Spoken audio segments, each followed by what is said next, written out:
채찍질한 다음인데 로마에 쓰던 채찍은 짧은 가죽끈 끝에 뾰족한 금속이나 뼈를 맨 단단한 행벌 도구였는데 십자가에 못 박혀 전에 채찍질한 것은 로마의 관례적인 극형의 일부였다고 합니다. 일단 죄수를 강제로 엎드리기 위해서 벌거벗은 등을 채찍으로 무섭게 내리치며 팽팽하던 살 가죽이 산산조각으로 헤어져 떨어져 나갔다고 하고 채찍에 맞아 죽는 사람들도 적지 않았다고 합니다. 빌라도가 채찍질을 한 것은 이 정도의 십자가를 피할 수 있었으며 하고 생각했기 때문이 아닌가 합니다. 다베리오 황제는 반역자에게도 엄했지만 식민지인들을 괴롭히는 로마 관리들도 엄격히 처리하였습니다. 그러므로 빌라도는 무죄한 예수를 정죄하고 난 다음 호환이 있을까 두려워했을 수도 있습니다. 실제로 그는 6년 후 사마리아인들을 무자비하게 진압했다는 고발 사건 때문에 로마로 소환되었죠. 27절입니다. 27절에는 총독 간저가 나오는데 원래는 로마 군대의 사령부였으나 때로는 총독의 공식 거주지로 사용되었다고 마가복음 15장 사도행전 23장 25절에 나옵니다. 유대 총독의 본거지는 가이시아라였지만 각종 명절의 치안 유지를 위해 예루살렘으로 특별 거주지가 마련되어 있었다고 합니다. 그 위치는 현재 요파에 가까운 예루살렘의 서남부에 있는 헤롯궁이나 성전의 북서쪽 모퉁이에 있던 로마의 병령인 안토니오 탑이었을 것입니다. 이때 헤롯 안디바는 예루살렘에 있었습니다. 누가복음 23장 7절에 나옵니다. 부대는 라틴어 말로 시력과 공과 같이 둥글게 만드는 것이라고 비롯되는데 천부장의 지휘 아래 300명에서 600명으로 구성되어 있었다고 합니다. 군인들은 모은 것은 채찍질하는 것을 놀이삼아 보게 함과 동시에 죄수를 놀리고 조롱하도록 하기 위함이었다고 합니다. 18절입니다. 주홍색 외투가 나옵니다. 로마의 군인들이나 장교, 행정관, 왕, 황제 등이 입던 군대의 견대였는데 다 빠진 빌라도의 헌옷이거나 헤롯이 입던 옷일 수도 추측되고 있습니다. 마가 15장 17절에는 자색 옷이라고도 말하고 있는데 이런 옷은 황제만 입을 수 있었다고 합니다. 아마도 로마 군인들은 예수님께서 자신들의 주홍색 외투를 입힘으로써 그를 유대인의 왕으로 조롱하려고 했던 것 같습니다. 29절에 보면 가시나무로 간을 엮었어 라고 나오죠. 그들은 주홍색 외투에 어울리도록 관전 마당에서도 자라고 있었던 가시나무로 꺾어 왕관을 만들었을 것입니다. 그 모양은 당시 동전에서 나오는 디베리오 황제가 쓰고 있는 면류관과 비슷했는데 그 면류관 위에는 빛나는 못들이 달려 있었습니다. 그것은 왕관과 같은 것이었지만 실제로는 승리한 자에게 주어지는 일종의 화관이었습니다. 이 관은 고통을 주면서도 조롱할 목적으로 만들어졌던 것 같은데 갈대가 나오는데 동정에 새겨진 황제의 손에 쥐어진 통치권의 상징인 호를 모방하여 오른손에 갈대를 들게 했다고 합니다. 무릎을 꿇고가 나오는데 군인들은 마치 가이샤 황제 앞에 무릎을 꿇는 자세를 취하면서 예수님을 놀리고 조롱하였다고 기록되어져 있습니다. 마가는 경배하다, 예배하다를 사용하고 있습니다. 사실상 예수님에 대해 전혀 알지 못했던 군인들은 예수님을 한낱 메시아 과대망상증에 걸린 미친 사람으로 알았을 것입니다. 우리도 만일 그를 믿지 않았다면 로마 군인들과 같은 태도를 취할 수도 있을 것입니다. 만세가 나오죠. 기뻐하라 들고 하십시오. 안녕하십니까 이 뜻이 있습니다. 황제에 대해 외치는 일종의 찬사인데 황제폐하 만세, 시전 만세, 유대인의 왕 만세, 예수님께서 하찮은 로마 군인들에게서 조롱과 멸시를 당하셨지만 이것은 오히려 역설적으로 진리를 전하고 있을 뿐만 아니라 모식적으로 예수님을 유대인의 왕 메시아라고 높이고 있습니다. 주홍색 외투의 왕의 옷, 가시가는 진리의 면류관, 갈대는 겸손하신 주님의 홀이 되었습니다. 그들이 무릎 꿇고 희롱한 것은 모든 사람들이 경건한 예배를 변화했습니다. 예수님을 부끄럽게 하려고 하는 것이 모든 영광으로 변화했고 승리의 현장이 되었습니다. 또한 이것은 구약의 예언고 열방의 모든 족속이 주의 앞에 경배하리니라는 시편 22장 27절을 말을 이루는 일이기도 하였습니다. 절입니다. 십자가에 못 박히려 끌고 나갔다가 나옵니다. 로마 군대는 인류 역사상 가장 잔인하고 난폭했던 것으로 알려져 있는데 그들은 놀리고 조롱하는 일이 지겨워지자 황제께 충성하는 표로 입맞추는 대신 오히려 침을 뱉었고 목숨을 바쳐 싸우겠다고 주먹을 불끈 쥐는 대신 갈대와 손바닥으로 머리와 얼굴을 때렸습니다. 그럴 때마다 머리에 쓴 가시관이 살을 찌르며 들어갔을 것이고 그러나 그는 털 깎는 자 앞에서 그 담담한 양같이 곤욕을 당하여 괴로울 때에도 그의 입을 열지 아니하셨다라고 기록되어져 있습니다. 이제 하나님의 아들이시며 세상의 구세주이신 예수님은 모든 인류의 엄청난 죗값을 연약한 어깨 위에 메시고 마침내 골고다 길을 향해 위대한 대속의 첫발을 디딛고 가시는 것입니다. 19장 5절입니다. 5절은 보시오 이 사람이요라고 하는데 빌라도는 예수님을 신문하는 가정에서 그를 고소한 유대인들을 향해 외친 말이죠. 보라 이 피투성이의 무기력하고 가련한 사람을 너희들이 고소한 이런 인간이 과연 왕이 될 수 있다고 생각하느냐라고 물었습니다. 물론 이 말에는 조롱의 뜻도 있지만 유대인들의 동정심을 유발시키려는 의도도 있었을 것입니다. 빌라도는 사내들인 법정이 이와 같이 가련한 사람을 반역죄로 판결했다는 것이 얼마나 경솔하고 불합리한 것인가를 보여주려고 했음이 분명합니다. 요한복음에는 보시오가 2번 나오고 있습니다. 하나는 세례자 요한이 예수님을 향해 보라 세상의 죄를 치워 없애시는 하나님의 어린 양이시다 라고 요한복음 1장 29절에 외쳤죠. 또 하나는 빌라도가 여기에서 예수님을 향해 보시오 이 사람이요 라고 소리친 것입니다. 전자는 구약에서 예약된 온 인류의 죄를 짊어지신 하나님의 아들이었고 후자는 무기력하고 얻어맞아서 피투성이가 되고 조롱의 표시로 가시관과 왕복을 입고 죄수로 나타내신 예수님이셨습니다.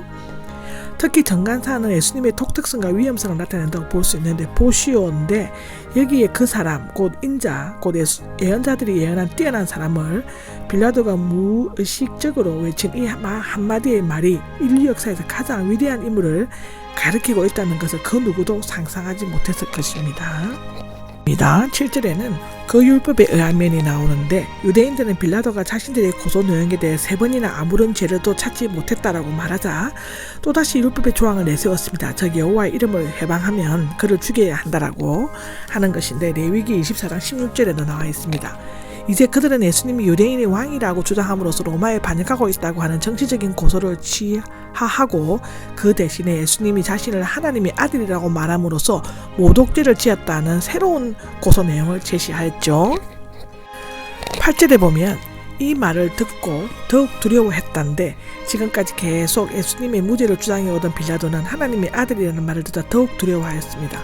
그것은 첫째로는 예수님이 보기와는 달리 초자연적인 인물이라고 하면 어떤 불행한 결과가 초래되지 않을까 하는 미신적인 두려움에 사여 있었기 때문이고 두 번째는 당시 로마 황제를 하나님의 아들이라고 불렀는데 스스로 같은 명칭을 사용하는 자가 있다는 것은 로마가 두려워하는 정치적 반란죄에 해당할 수 있다는 것이었습니다.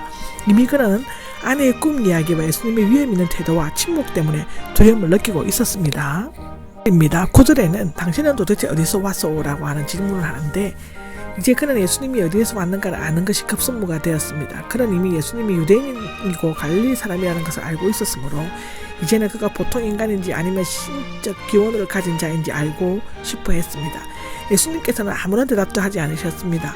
빌라도가 심판할 권한을 갖고 있다는 것은 단지 정치적 영역뿐이었으므로 예수님을 자신과 상관없는 문제에 대해 굳이 대답하려고 하지 않으셨습니다. 만일 빌라도가 영적인 인물이었다면 지금까지 나눈 대화만으로도 예수님이 어떤 분이시며 어디에서 왔는지를 깨달아 알았을 것입니다. 혹 대답을 하셨다 해도 빌라도는 그것을 이해하거나 믿지 않았을 것입니다. 돼지에게 진주를 던져주는 것은 쓸모없는 일이었습니다. 예수님은 대제사장과 헤롯, 사내들인 공의회에서도 침묵을 지켰습니다. 이로써 그 입을 열지 아니하셨다는 메시아에 대한 이사야의 예언은 정확히 이루어진 것입니다. 이사야 53장 7절을 보시면 됩니다. 10절입니다. 10절은 내게 말하지 않았소? 라는 질문인데 어순대로 직역하면 내게 당신은 말하지 아니하느냐? 입니다. 4개가 강조되어 있는데 빌라도가 화가 나서 짜증스럽게 질문하는 것을 나타내는데 로마 총독의 내게 감히 당신 같은 일개의 갈릴리 촌놈이 말하지 않는 것이냐의 뜻이라고 하는데요. 놓아줄 십자가에 못 박힌 고난도 알지 못하시오를 직역하며 당신은 알지요? 그렇지요의 뜻이랍니다. 다분히 신경질적으로 나서 다그치며 묻고 있음을 나타내는데 예수님은 위에서 오셨고 그의 권한은 성부에게서 주어졌습니다. 빌라도는 그 권한을 로마의 가이사에게서 받았지만 실제로는 하나님에게서 받은 것입니다. 로마서 13장 1절을 보시면 됩니다. 그러나 빌라도는 예수님을 십자가에 못 박음으로써 그 권한을 올바르게 사용하지 못하였습니다. 그러나 역시 하나님께로부터 권한을 받았지만 예수님을 빌라도에게 넘겨준 대제사장 야바의 죄는 더욱 컸습니다. 그러나 빌라도는 놓아줄 권한도 있다는 점에서 사도신경의 고백대로 최종적인 책임이 있습니다. 12절에는 가이사의 친구, 황제 가이사의 친구라는 명칭을 추밀 고문관과 같이 뛰어난 사람에게 주어졌으며 후대의 베스파시안 황제에 대해 공식적으로 사용되었죠. 빌라도는 예수님을 풀어주려고 애를 썼습니다. 그는 피를 요구하는 유대인들을 만족시킬 수 있다고 생각하고 예수님을 채찍질한 다음 놓아 죽이고까지 생각하였습니다. 누가복음 23장 16절에 보면 그렇습니다. 그러나 가이사의 친구가 아니다라는 유대인들의 약삭빠른 협박의 외침을 듣고는 깜짝 놀랐습니다. 빌라도는 로마 황제의 은총을 입지 못하면 모든 것을 한순간에 이룰 수 있었습니다. 당시 황제 디베료는 의심 많은 폭군으로 불렀으며 이미 그를 탄핵해달라는 호소가 그의 귀에 들어가 있었습니다. 이제 그에게서 더 이상 몸을 끌을 시간이 없었습니다. 드디어 그는 판결을 하기 위해 예수님을 끌고 재판석으로 나갔습니다. 13절입니다. 13절에는 널찍한 돌로 포장한 자리인데 돌을 깔다 해서 비롯되었고 넓적한 돌들로 바둑판처럼 포장한 도로를 말하는데 히브리어 가바다는 높음, 집의 언덕, 산봉우리란 뜻이라고 합니다. 2500제곱미터의 넓이를 가진 안토니오들에는 조금 높은 봉우리가 있었다고 하는데요. 재판석에 앉았다는데 재판석에 앉으면 공식적인 판결이 됩니다. 앉았다는 말에는 타동사의 뜻도 있으므로 예수님을 재판석에 앉게 했다가 되는 것입니다. 그렇게 되면 빌라도는 자기 대신 예수님을 재판장으로 치켜 올리고 조롱한 것이 되는데 그들은 우리들을 재판해 주시오라고 말했습니다. 그들은 이스라엘의 왕이며 바르게 재판하여 주소서라고 말하였는데 그러나 이 동사는 다른 곳에서 자동사 앉았다로 쓰이고 있으며 또한 지금까지 계속 호의를 보인 빌라도가 사형 판결을 앞두고 조롱하는 행동을 취하지는 않았을 것이라는 견해도 있습니다. 비록 빌라도가 재판석에 앉았다고 해도 실제로 심판권을 가진 분은 인자이셨고 그는 언젠가 왕과 재판장으로 보좌 위에 앉아 산자와 죽은 자를 심판하실 것입니다. 디모데후서 4장 1절에 나와 있습니다. 14절입니다. 14절에는 6시쯤이 나오죠. 본문에는 제6시쯤이라고 한다고 합니다. 로마 시간, 우리 시간과 같은 것으로 계산하는 것인데 마가는 예수님께서 십자가에 달린 시간이 오전 9시쯤 유대 시간으로 제3시라고 기록하고 있는데 그 경우 전후 사정은 잘 맞습니다. 보시오 당신들의 왕이오인데 빌라도는 재판석에 앉아 자신의 뜻과는 다르게 판결하기 전에 유대인들이 싫어하는 야유의 말을 하였습니다. 자, 너희가 왕이라고 하는 이 피투성이의 초라하고 무기력한 자를 이 말은 유대인들의 자존심을 극도로 자극시키기에 충분하였다고 합니다. 당연히 십자가에 못 박으시오라는 음성도 제고조에 달했을 것입니다. 그런데 빌라도가 무의식적으로 조롱하듯이 말했지만 그는 공식적으로 예수님께 대한 진리를 선언하였습니다. 보시오 당신들의 왕이요 예수님은 만왕의 왕 만왕주의 주이시다 라고 말했습니다. 15절입니다. 당신들의 왕을 나더러 십자가에 못 박으란 말이요 라고 질문을 하는데 또다시 빌라도는 그들의 신기를 크게 건드리는 비꼬는 말을 하였죠. 가이사 외에는 우리에게 왕이 없습니다. 다른 무리들이 다른 아닌 대제사장들이 이 말을 한 것은 실로 충격적이었습니다. 그들은 여호와의 왕이라는 말을 자신들의 신앙의 기본 신조와 신정 정치의 원리로 삼아 오고 있었습니다. 그들은 가이사의 흉상이 새겨졌다는 이유를 들어 성전세도 세겔로 받았고 엄밀하게 로마에 대해 저항하고 있었으면서도 예수님을 죽이기 위해서는 여호와 신앙까지 저버리면서 로마의 권력에 아부하려고 했습니다. 그들이야말로 용서받을 수 없는 신성모독죄를 범하고 있습니다. 결국 그들은 자신들의 왕이라고 인정했던 로마 황제에 의해서 40년 후 성전이 파괴되고 대부분이 죽임을 당하는 비참한 최후를 맞이하게 됩니다. 그 기간은 바로 AD 70년입니다.